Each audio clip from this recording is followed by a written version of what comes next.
Every spring, the world lifts its phone to the same pink flower and calls it pretty.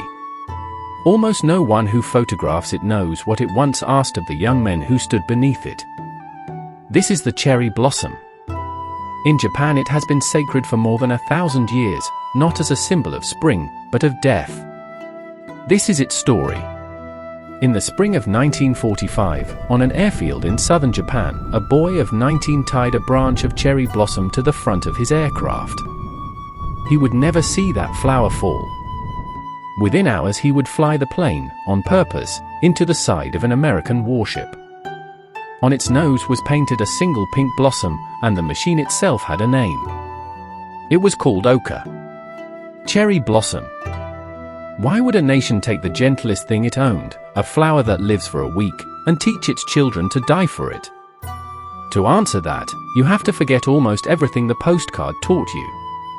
Because this flower is keeping 3 secrets. It did not begin as a symbol of beauty. It is not, at heart, about spring. And the tree you photographed last April may not really be a tree at all. Start with what you think you know. Each spring, Japan turns pink, and the world comes to watch. In one recent year, the blossom season pulled more than 1 trillion yen into the country's economy. In Washington, more than 1 million people gather every spring beneath Japanese cherry trees, given to America in 1912 and still standing by the water. It feels eternal. It is not. For most of Japan's history, the flower the court gathered beneath was not the cherry at all. It was the plum. 1,200 years ago, in the Nara period, the noble families held their flower viewing parties under plum trees, ome, a fashion borrowed, like so much else, from the great Tang Empire of China. Japan's oldest book of poems praises the plum more than twice as often as the cherry. Back then, the cherry was the runner-up. Then Japan turned away from China. The court looked inward, hunting for something that belonged to no one else.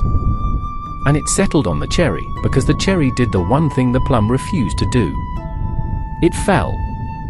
This is the first secret, and it unlocks all the others.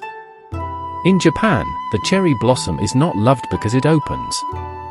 It is loved because it dies, fast, and all at once, at the very peak of its beauty, undone by a single night of wind. A rose withers on the branch. It browns, it clings, it holds on. The cherry does the opposite. It lets go while it is still perfect. To a people shaped by the Buddhist teaching that everything passes and nothing can be kept, that was not a tragedy. It was the truth, made visible for 1 week a year. They gave the feeling a name. Mono no aware, the quiet ache of knowing that beautiful things end. More than 1,000 years ago, a poet in the imperial court wrote that if only there were no cherry blossoms in the world, the human heart in spring might finally rest. He meant it as praise. The flower hurt, and the hurt was the whole point.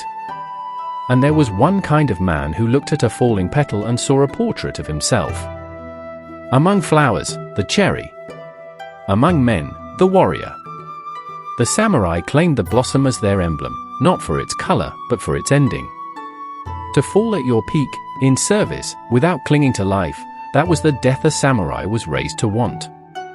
A book of the warrior's code said it without blinking. The way of the samurai, it taught, is found in death. And when the time came, many knelt to open their own bellies and wrote one last poem as they did, reaching, again and again, for the same image. A blossom, coming loose from the branch.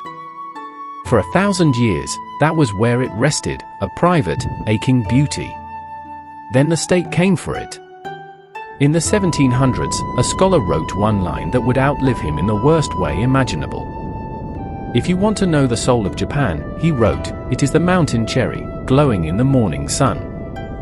He meant that the flower was the nation's heart. A later government heard something colder. That to be. Japanese was to be a blossom, and a blossom is built to fall. From the 1870s, the rulers of a modernizing Japan began planting cherry trees at a new shrine called Yasukune, where the souls of soldiers who died for the emperor were said to gather. And they made the young a promise. Fall for us, they said, like petals on the wind, and you will bloom again here, as blossoms. By 1944, that promise had a machine. Squadrons of suicide pilots were given cherry blossom names, the Mountain Cherry Unit, the Young Cherry Unit. Their planes wore a pink blossom on each side. And engineers bolted a warhead to a pair of wings, put a teenage boy where the guidance system should be, and named it Oka. Cherry Blossom. The American sailors who watched it drop out of the sky gave it a colder name: the Fool's Bomb. Before they flew, the pilot sang a song promising that classmates who died apart would bloom again as flowers of the same tree. Many did not believe it. The diaries they left behind do not read like glory. They read like frightened boys, in love with the lives they were ordered to throw away, staring at a flower that had become a reason to die. There is one last secret, and it hides in the open, inside the tree itself. Look closely at the pale, even pink that floods Japan and Washington each spring.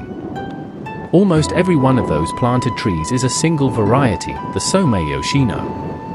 And the Someyoshino cannot make a seed that grows true. Every one is a clone, a cutting taken from a cutting, from one original tree bred in a Tokyo village less than 2 centuries ago. The nationwide bloom that feels so ancient and so natural is a copy, spread on purpose in those same nationalist years, identical trees crossing the same line on the same day, because they are, in the way that counts, one tree. Even Japan's own writers felt something uneasy beneath all that beauty. One of the country's most famous stories opens with a line that has haunted the language ever since. Under the cherry trees, it says, there are corpses buried. So which one is true? The picnic, or the pilot? The postcard, or the grave? The answer is that it was always both, and that is the lesson the flower was trying to teach long before anyone put a weapon in its hands. The cherry blossom does not ask you to be happy.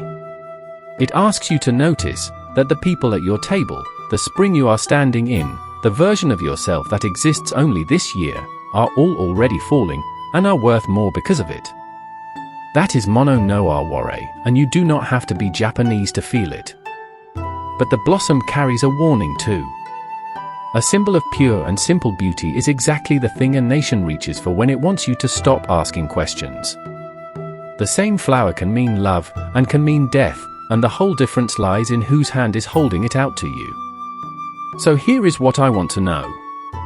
The next time you stand under a cherry tree, which will you see, the beauty, or the boys who were sent to fall like one? Tell me in the comments. Tales of Old Japan publishes a new story every Wednesday, Friday, Saturday, and Sunday. If this one made you look twice at something you thought was simple, subscribe, and next time, ask yourself what else you were told is only beautiful.